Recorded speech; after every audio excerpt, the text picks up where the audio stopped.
This video is designed for the power users, so if you're a beginner, you may want to skip it because it will be a little bit overwhelming with all the shortcuts I'm going to show. But here are the ways that I use Photoshop to zoom and navigate.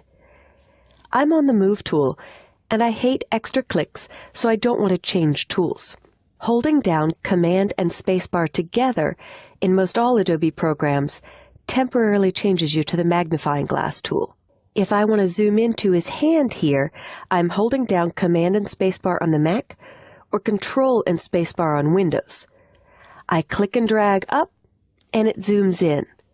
Keeping Command Spacebar or Control Spacebar held down, click and drag down to zoom out. Now, if you don't have extra VRAM or an accelerated video card, this may not work this way. There are a few options that only work when you have video RAM or an accelerated video card. On the zoom tool itself, starting in CS6, they added a new option called Scrubby Zoom. With the Scrubby Zoom, I can uncheck this and make Photoshop behave the way Illustrator, Acrobat, and InDesign do, since I live in those programs daily as well. Turning off Scrubby Zoom allows me to do a marquee zoom, always starting at the upper left corner. This is what a marquee zoom is. Clicking and dragging over the whole hand when I let go will zoom to that exact area. Clicking and dragging over the thumb will zoom exactly to the thumb. And Command 0 or Control 0 will fit back in window. I'll go back to my Move tool, and now this zoom tool is permanently changed to not do the new scrubby zooming. As a Photoshop and Illustrator and InDesign user, scrubby zooming isn't the same in other applications, so I'm more comfortable with it off.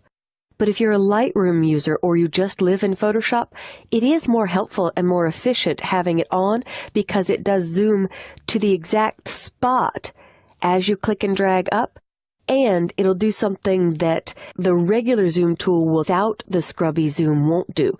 As you click and drag down, it'll zoom out. Let me show that. So scrubby zoom on, click and drag up on this eye, it zooms to that spot. Click and drag down, it zooms out. That's what you can't do without scrubby zoom. I'll turn it off, go back to my Move tool, use Command Spacebar or Control Spacebar to click and drag and zoom in closer to his face, keeping Command Spacebar or Control Spacebar held down the entire time.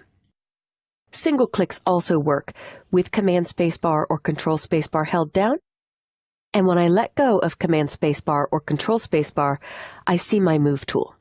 On every tool in Photoshop, with the exception of the Type tool and entering type, Spacebar is the hand. So holding down Spacebar lets me stay on my Move tool and click and drag to toss my screen around, or click and drag and being careful not to toss to keep it still to move my screen around. So I virtually never touch the hand tool or touch the zoom tool. I live by keyboard shortcuts. If you watch me use Photoshop, I'll be using it without touching most tools. In fact, for the power users, hitting the letter M will go to the marquee tool. Hitting Shift M, switch to my elliptical marquee. Hitting L goes to lasso. Shift L, polygonal lasso tool. Shift L, magnetic lasso. Shift L, regular lasso. The moral to that story is hitting Shift and the letter of the tool digs to the nested tool underneath. So here I can see crop, perspective crop, slice, slice select. Hitting C, jumped to crop, Shift C, perspective crop, Shift C slice, Shift C slice select, Shift C back to the crop tool. And I'll hit Command 0 or Control 0 to fit back in window. I am seeing slices because I did switch to the slice tool. So if you find that distracting, View, Show, and uncheck slices. Now for the last few shortcuts. This is the one and only time I go to the hand tool. If I zoom in with Command Spacebar or Control Spacebar and click once on the hand tool, this takes a little practice to get down. This is a super secret power user trick, and again, it might only work if you have the accelerated video card or extra VRAM on your machine. They're about $100, really worth the investment if you use Photoshop at all. Maybe less than 100 actually. I hold down H while on the hand tool and click and hold my mouse, and this is called bird's eye view. Go to his left thumb, let go of the mouse, but not the H on my keyboard. Still holding down H, click and hold, and move to his nose. Let go, and I'm zoomed in.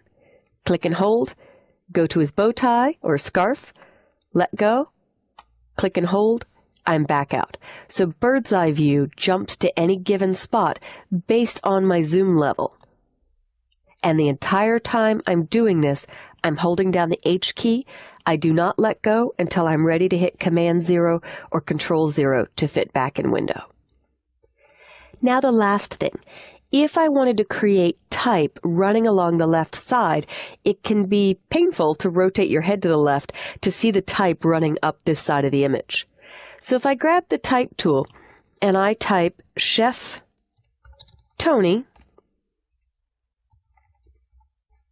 and I want that to be sideways, I would go to my Move tool and rotate this, or I can choose Edit, Transform, Rotate 90 degrees counterclockwise. Now, if I want to edit Chef Tony, it's difficult to see. So under the hand tool is a Rotate View tool. When I choose the Rotate View tool, I can click and drag and simply change the rotation of my monitor. Now use spacebar to get into the Chef Tony area and Command plus or Control plus to zoom in. Spacebar to move, Command plus to zoom in. Click back on my type tool and triple click to select Chef Tony, and I might change this to Chef Bob. So editing text is far easier if you use the Rotate View tool. Double clicking on Rotate View resets my screen, and to see that better, I'll hit Command 0 or Control 0 to fit back in window. Now I can go to the Move tool. Now I can move Chef Bob down here, and if I wanted to, I could play with that type by triple clicking. I hit T quickly to switch to the type tool. I'll make it huge, and I'll show you some more typography stuff later in the show, but my last favorite keyboard shortcut trick, I hit the up arrow or down arrow after clicking on the font name, and it goes alphabetically through every font on my system. This also works in Illustrator and Photoshop. It did not used to work in Illustrator CS5, but that's one of the new features of Illustrator CS6. I absolutely love the feel of this because I want more of a casual font that makes me think of Italy to format Chef Bob. And now I can look at it in the actual text with the text selected.